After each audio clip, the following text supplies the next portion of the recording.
Assalamualaikum warahmatullahi wabarakatuh. Ketemu lagi bersama tim pengajar IPA kelas 8 SMP Negeri 1 Cibadak bersama saya sendiri Ian Sofian SPD dan Ibu Hajah Rita Nuryanti SPD, Ibu Hajah Ani Waridah SPT SPD, dan Bu Eis Marwiah.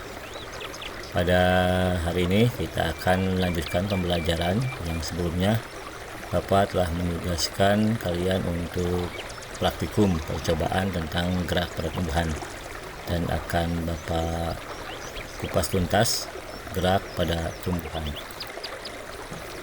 Gerak pada tumbuhan itu kompetensi dasarnya pada ini adalah mengidentifikasikan macam-macam gerak pada tumbuhan. Macam-macam gerak pada tumbuhan. Gerak tumbuhan dibagi menjadi dua, yaitu gerak endonom atau autonom dan gerak etionom. Gerak endonom dibagi menjadi dua, yaitu nutasi higroskopis, dan gerak etionom dibagi menjadi tiga, yaitu tropisme, taksis, dan nasti. Selanjutnya, gerak endonom atau autonom adalah gerak tumbuhan yang disebabkan oleh rangsangan atau faktor-faktor yang berasal dari dalam tumbuhan itu sendiri. Macam-macam gerak endonom, yaitu yang pertama nutasi, gerak spontan dari tumbuhan yang tidak disebabkan adanya rangsangan dari luar. Misalnya, gerakan aliran sitoplasma pada tanaman air Hydrilla verticillata. Selanjutnya yaitu gerak endonom yang kedua adalah higroskopis, yaitu gerak bagian tumbuhan yang terjadi karena adanya perubahan kadar air. Misalnya, pecahnya kulit buah polong-polongan atau lamtoro, kembang merak, kacang, buncis, dan kacang lele. Selanjutnya adalah gerak etionom. Gerak etionom adalah gerak tumbuhan yang disebabkan oleh rangsangan atau faktor-faktor yang berasal dari luar tubuh tumbuhan. Dibagi menjadi tiga. Jenis rangsangan pada gerak etionom adalah yang pertama adalah cahaya, yaitu artinya foto, air, hidro, suhu, itu termo, gaya gravitasi, geo, zat kimia, kemo, suasana gelap, nikti, sentuhan, tigmo atau seismo. Nah, itulah yang harus kalian pahami tentang kata-kata bahasa Latin yang digunakan dalam materi ini. Selanjutnya, macam-macam gerak etionom ada tiga. Yang pertama tropisme, nasti, dan taksis. Kita bahas satu-satu. Tropisme adalah gerak bagian tumbuhan yang arah geraknya dipengaruhi oleh arah datangnya rangsangan. Mendekati rangsangan disebut tropisme positif, dan menjauhi rangsangan disebut tropisme negatif. Macam-macam gerak tropisme ada 5. Ada fototropisme, ada geotropisme, ada hidrotropisme, ada kemotropisme, dan ada tigmotropisme. Fototropisme adalah rangsangan berupa cahaya. Contohnya ini seperti ini adalah gerak ujung batang menuju datangnya cahaya matahari. Ini gambarnya ketika tumbuhan menghadap ke arah datangnya cahaya. Yang kedua, tigmotropisme, yaitu rangsangan berupa sentuhan benda yang lebih keras. Contohnya, gerak sulur, membelit, atau memanjat batang. Ini samping ada gambarnya, ini sulurnya memanjat batang. Yang ketiga adalah geotropisme, yaitu rangsangannya berupa gaya gravitasi bumi.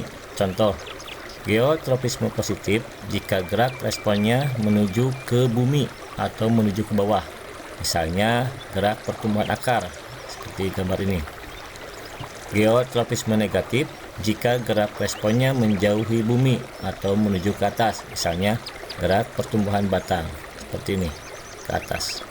Ini ke bawah geotropisme positif dan ke atas geotropisme negatif.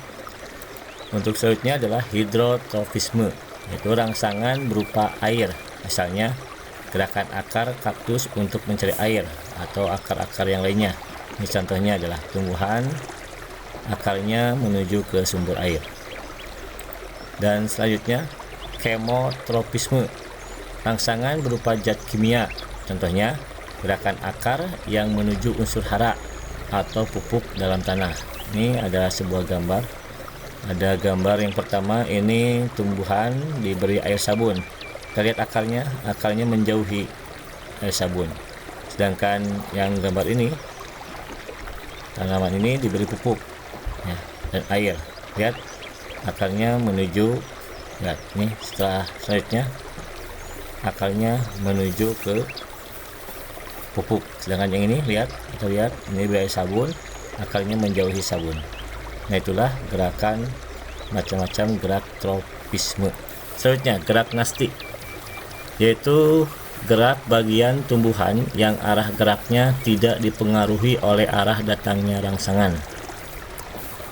Gerak nasti ini ada 6, ada fotonasti, niktinasti, tigmonasti atau seismonasti, termonasti, haptonasti, dan nasti kompleks.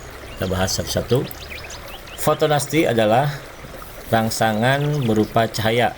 Contohnya gerak mekarnya bunga pukul 4. Nih gambar bunga pukul 4 seperti ini. Ini rangsangan bunga pukul 4, contoh dari fotonasti. Selanjutnya gerak niktinasti, yaitu rangsangannya berupa gelap. Contohnya gerak tidur daun majemuk saat malam hari. Ini gerak tidurnya pada malam hari pada kacang-kacangan. Selanjutnya tigmonasti atau seismonasti, yaitu rangsangan berupa sentuhan. Contohnya gerak menutupnya daun putri malu ketika disentuh, yang pernah kalian lakukan percobaan di rumah masing-masing kemarin. Ini adalah putri malu disentuh oleh batang ujung pensil dan daunnya menutup. Ini disebut sebagai gerak tigmonasti atau seismonasti.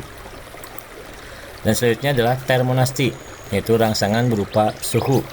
Contohnya adalah gerak mekarnya bunga tulip saat suhunya sesuai. Ini seperti ini bunga tulip ya.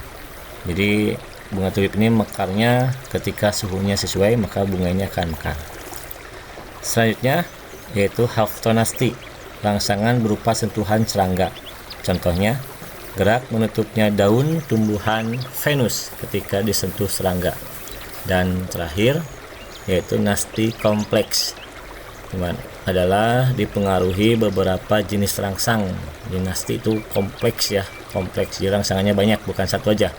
Yang pertama oleh suhu, zat kimia, dan air. Jadi dipengaruhi oleh lebih dari satu rangsangan. Contohnya gerak membuka dan menutupnya stomata pada daun. Selanjutnya yang terakhir adalah gerak tumbuhan. Yang terakhir adalah gerak taksis, yaitu gerak seluruh atau bagian tubuh tumbuhan yang berpindah tempat dari arah perpindahannya dipengaruhi oleh arah datangnya rangsangan. Macam-macam gerak taksis ada 2, ada fototaksis, ada kemotaksis. Fototaksis yaitu rangsangan berupa cahaya. Nih, ini sebelum disinari, ini gambar setelah disinari ya. Contohnya gerak fototaksis adalah gerak pindah tempat organel kloroflas di dalam sel-sel tumbuhan Elodea ketika sel disinari. Nah, ini gerak kloroflasnya ini sebelum disinari. Setelah disinari mereka bergerak. Nih, pada bergerak mendekati cahaya.